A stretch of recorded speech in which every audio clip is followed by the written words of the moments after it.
Yellowstone Supervolcano, Old Faithful Geyser, and the Upper Geyser Basin are very active today.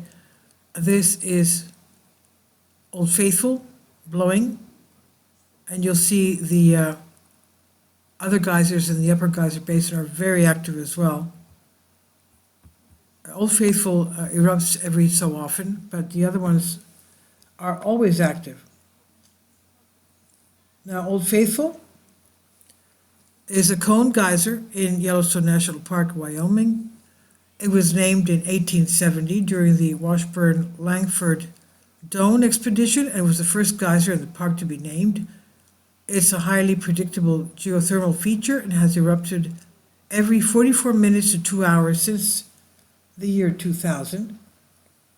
The geyser and the nearby Old Faithful Inn are part of the Old Faithful Historic District. Now we know that Yellowstone Supervolcano is one of the 22 some odd supervolcanoes of the Earth. It has over 60% of the world's geysers and over 10,000 hydrothermal areas.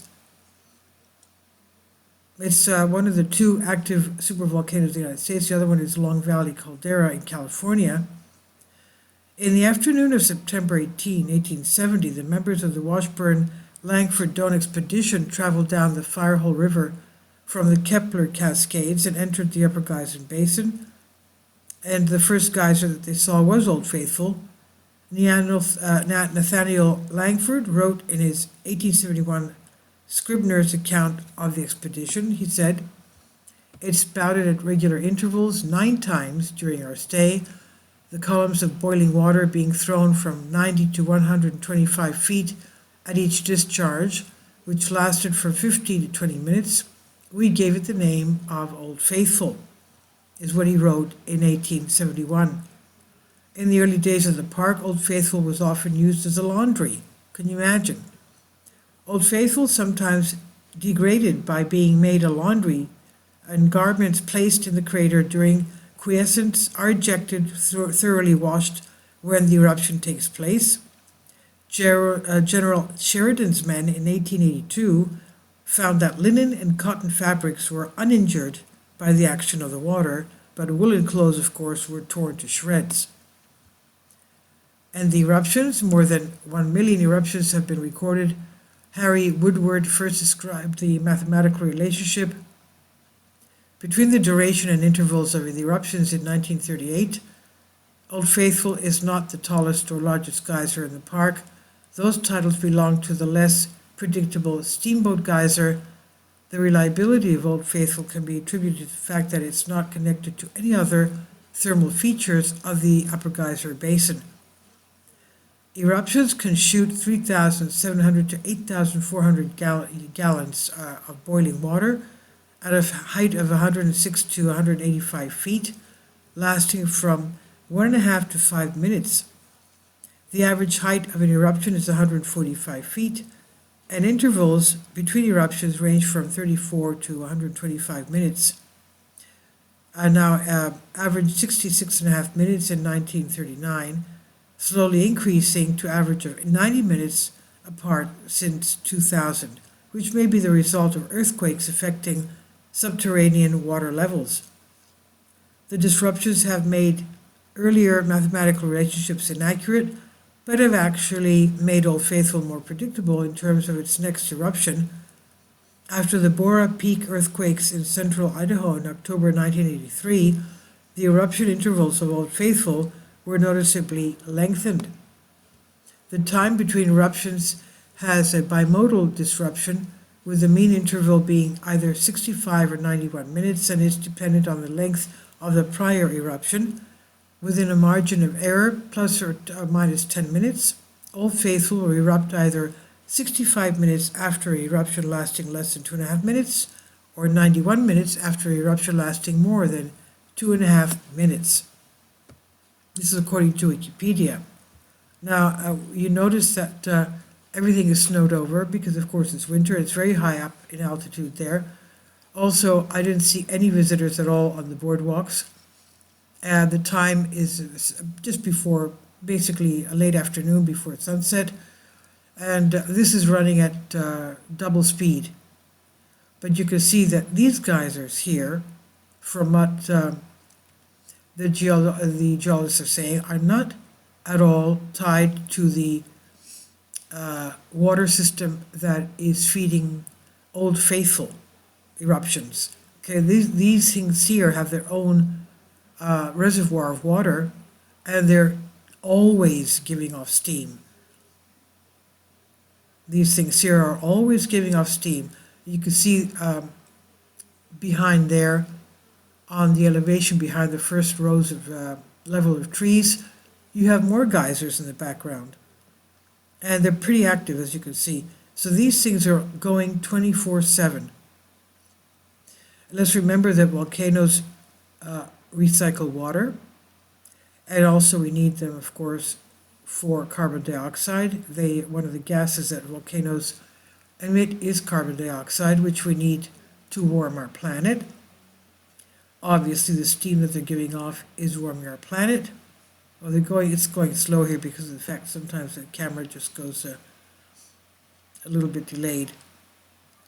Okay, so we have a lot of activity here. It recycles the water, it cleanses the water, and gives us carbon dioxide and heat, of course. If we didn't have the carbon dioxide, we would be a frozen planet. You will see some trees in various areas that are without leaves. They seem to be dead. I guess it's the chemicals that have affected them, but also from a long time ago when I was reading concerning the rock formations of Yellowstone. These areas here, in the summer you see that, of course there's no snow in the summer, but there are areas around the geysers that are whitish. And tens of thousands of years later, these areas would be giving opal stones. Okay, these minerals turn into beautiful opals, which are beautiful and iridescent. So we'll see the beautiful eruption for the Old Geyser, Old Faithful Geyser, pretty active. As we said, Yellowstone is one of the 21, 22 some odd supervolcanoes of the Earth. And they're always finding new ones. I mean, they're saying that even Antarctica has about 140 volcanoes, and some of those could be a supervolcano bigger than, make up the complex bigger than Yellowstone. Here's Old Faithful here, and it's about to blow. And to the right of that is the Old Faithful Inn. It may pan later on, but this is the beginning of it. And it's going to last about 2.5 minutes. I'll let you enjoy this. I've never been there. I know some people that used to live around there.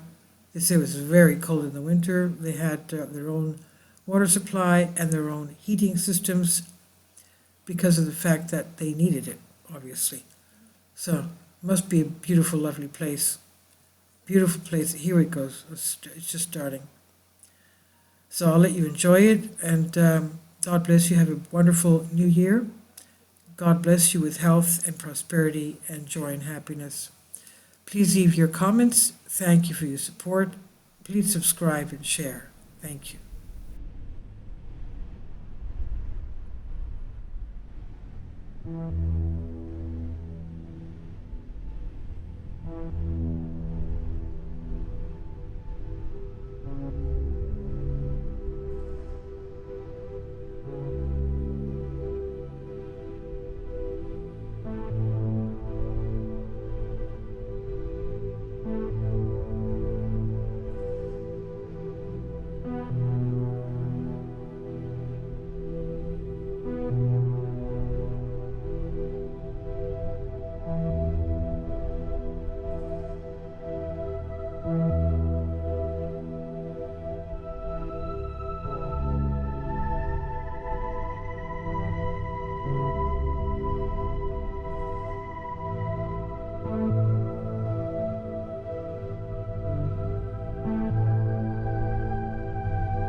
support my Patreon account. The daily posts are 5 videos daily, and they are totally different from what I have on my YouTube channel. Thank you so much for your support and that you find all my content so interesting. You'll find the Patreon account details in the description box below.